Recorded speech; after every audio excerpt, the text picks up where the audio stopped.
Managing the morale of your players is the single most important thing for success in FM24. And in this video, we're going to go through some quick fire tips on how to improve the morale of your team. And the first and most simple tip is make sure you are actually checking in on the dynamic screen. It is one of the most important screens in the game. I am regularly checking in on this because if things start to go wrong here, they will start to go wrong on the pitch. And you want to make sure that all three of these areas are as high as possible at all times. Some of them more directly in your control than others. Managerial support. Basically, the only way you're going to get good managerial support is by winning lots of matches and having not very many unhappy players. It's kind of the end result of getting the other stuff right. But team cohesion is a pretty easy one to start to improve. And the way I would always do that is head into training. This is the only time I head into training. But if your team cohesion is low and you need to get it higher, and basically, unless it's in the green on here, it's low and needs to be higher, go into training, go into your calendar view. There's a couple of easy things you can do on here to start to improve your team cohesion. Thing number one is every week you want to add in a team bonding session. You can only add one a week, but you want some team bonding in there. And thing number two is after every match, you want to have a match review. Both of those will have a huge impact on the team cohesion of your team, also general morale, but just add them in once a week and you will start to see your team cohesion start to improve. Other ways to affect your team cohesion: it is adversely affected by trying to bring in too many players in one go. So try and be careful about how many signings you want to make. The reason mine is only average in this save is because back in the summer, we signed quite a lot of players, as you can see. So it's taken a bit of a time to build our team cohesion back up again. But what I would suggest is try and minimize doing that as often as you can. Sometimes you have to. We had to, but try and minimize doing that. If you do have to do that, probably don't do it at the same time as changing a tactic, because changing a tactic will also lower your team cohesion. So if you're doing a massive rebuild, do it on a tactic you already know how to play. If you're planning on doing a massive tactical change, try and do it with the players you've already got at the club. Basically minimize changing too much in one go, because if you do, your team cohesion will struggle. And if your team cohesion struggles, you'll see that act out on the pitch, and that's where you start to get the misplaced passes, the giving the ball away. When your players just start being inexplicably rubbish, it can usually be tracked back to team cohesion. And as you improve your team cohesion, less of that stuff starts to happen. Club atmosphere. You control this basically by minimizing the number of players who are actively unhappy. You can see in this save, we've only got one. One of the reasons we had to do such a rebuild in the summer is because we had so many players who were grumpy. So we had to get rid of them. It was kind of a balancing act between, well, our club atmosphere is low, but our team cohesion's pretty good. In order to improve the club atmosphere, we need to either cheer up or get rid of the players who are unhappy. But the impact of getting rid of them is that it will affect our team cohesion. We chose to go down the route of getting rid of them because it's a lot easier to get rid than it is to cheer up.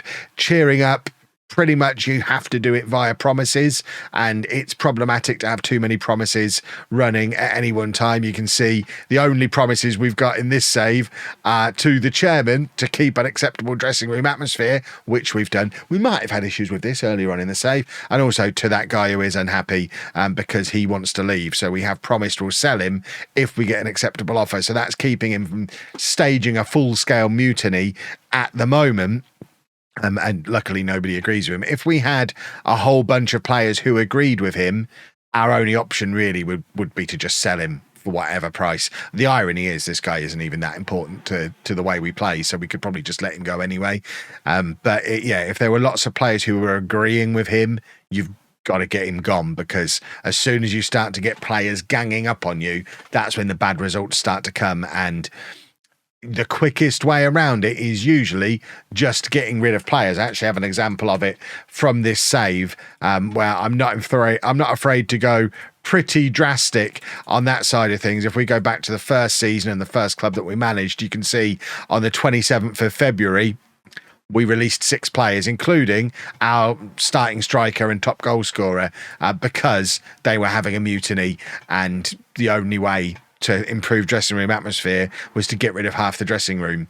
Sometimes you have to go extreme. Don't be afraid to do that. You're probably not going to be able to do it at a big club where there's big salaries involved, but at a small club where there's not, you can definitely do that. And I mean, we've even got an example of it at this club that we're at now on a bigger level, because we once again had our star striker, our main man, was unhappy. We've sold him off cut price, only £6.5 million, because he was unhappy. He was causing problems. We've let him go, and as a result, our results have turned around massively. If you compare last season to this season in this save, last season we finished 10th with a grumpy star striker who was supposedly worth £15 million, late developer, Serie A clubs into him, all very fancy stuff. We've got rid of him, replaced him with a free transfer, and now we're second in the league after 13 games because we've improved the club atmosphere. Club atmosphere,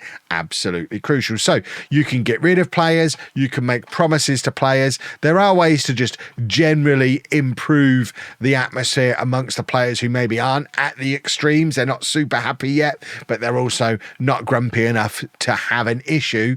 The easiest way to do it is to praise them. You can praise them for their performances in recent matches. Make sure they've actually played well in recent matches. If you praise them for stuff they haven't done, it will have the reverse effect. Also, if you praise them too often, it will have the reverse effect. So you have to use this power sparingly. But if they're training well, praise them for training well. So we can have a look at who's training well on here. So we've got all of these guys up here. Anyone who's in green is training pretty well. So if we've got anyone who's training well but maybe isn't very happy, we could perhaps praise them for training. For example, Alperen Ozan has only got very good morale compared to excellent or exceptional. So we could go to him, go to the player interaction, and we're going to praise him for the way he's been training. You've trained very well lately. I appreciate your positive words, boss. And that then changes his... Did that change it at all? I don't know if it even went up. Sometimes it does, sometimes it doesn't.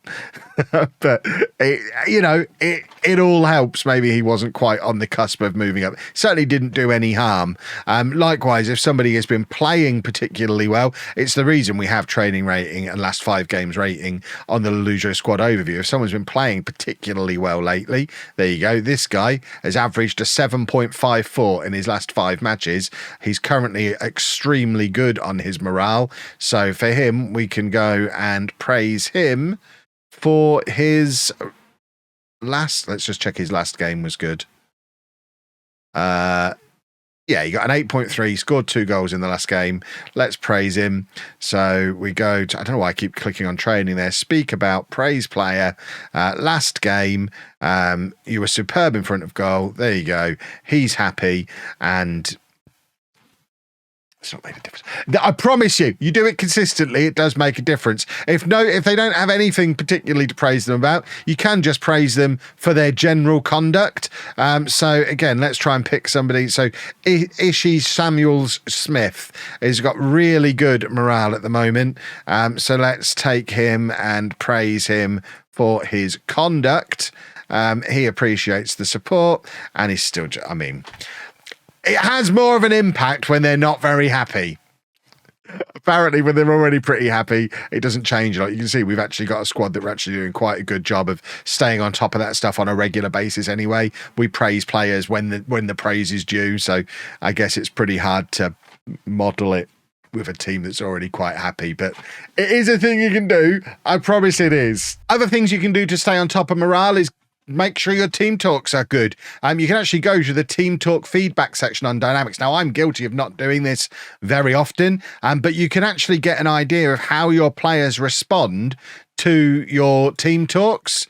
So you can see that all of my players are or the ones that have the ones that have an opinion on what's gone on, they all like to be challenged. So we can do we now know, okay, my team likes to be challenged. Let's challenge them in future team talks. They also like to get praise after the match. So let's praise them when they play well. And you can actually see the impact that the team talks you give have on the players. And you can get an idea over time of what kind of team talks work well with the profile of players that you've got. I'll level with you. When I'm doing team talks, you've seen me do it in videos. I just click the one my assistant manager has recommended because my assistant manager is quite good at that kind of thing, or usually is. Let's find, that's my under 19s assistant manager. So my assistant manager has 13 for motivating, 16 for people management, which at this level is not too bad. I'm pretty happy to just leave him to make those kind of decisions. But if you get your team talks wrong consistently, it will start to have an impact on morale. Another area is the team meetings. Now, for team meetings, I tend not to have them unless I'm prompted to have them, because they can be very tricky unless you're very confident you know what the right thing to say is.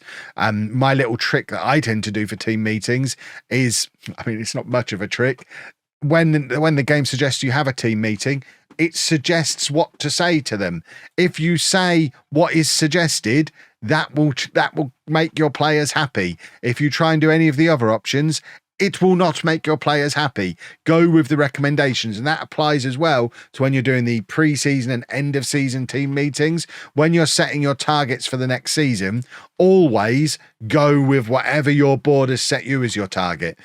So when you're talking, so if this was the start of a new season now and we were having that pre-season team talk, I would say we're going to finish in the top half this season, and they would all be pleased and they would all give me thumbs up. If I said anything else at all, they would be unhappy. Don't ever do it based on what your opinion is.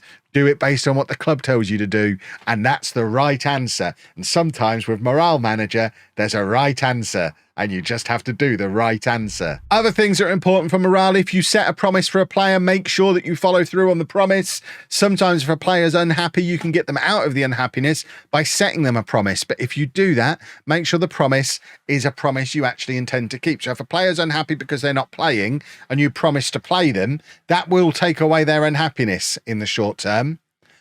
But you then do have to play them, or else they'll double down and it will get even worse. So if you don't intend to play them, don't promise to play them unless you're really close to the start of a transfer window and your plan is to just keep them happy until you can get them gone. That's certainly something you can do. But on the whole, you have to follow through on the promises that you're making to your players, or else you make things worse by being a big old liar, and nobody likes a big old liar. This screen is also crucial when it comes to squad management, mainly because you just want to make sure that the players that are towards the top of the hierarchy are the ones that you're keeping happy. If your team leaders are happy, the rest of the team will be happy, especially if the team leaders, if you've got a team leader in every social group. I mean, we've got one big social group here of a couple of new signings who aren't yet in it, which is actually quite rare in and of itself. We've actually kind of accidentally stumbled across a squad of players who all get on quite well and act in the same ways. They have similar levels of professionalism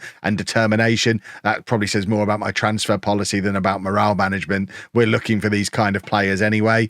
But if you had different social groups, you'd want each social group to have at least one team leader in, so that they've got someone who's influencing their social group. It might be that it's a highly influential player in a social group. Whoever's the most influential in the social group will have an impact on how the rest of the social group are feeling. So we want to make sure we keep these three guys happy. You can just click on them and have a look at their dynamics specifically and see if there's anything they're unhappy about. So he's got a pre-concern. He's starting to feel he deserves a new contract. So we need to be at the back of our mind. We're probably going to have to give that guy a new contract at some point.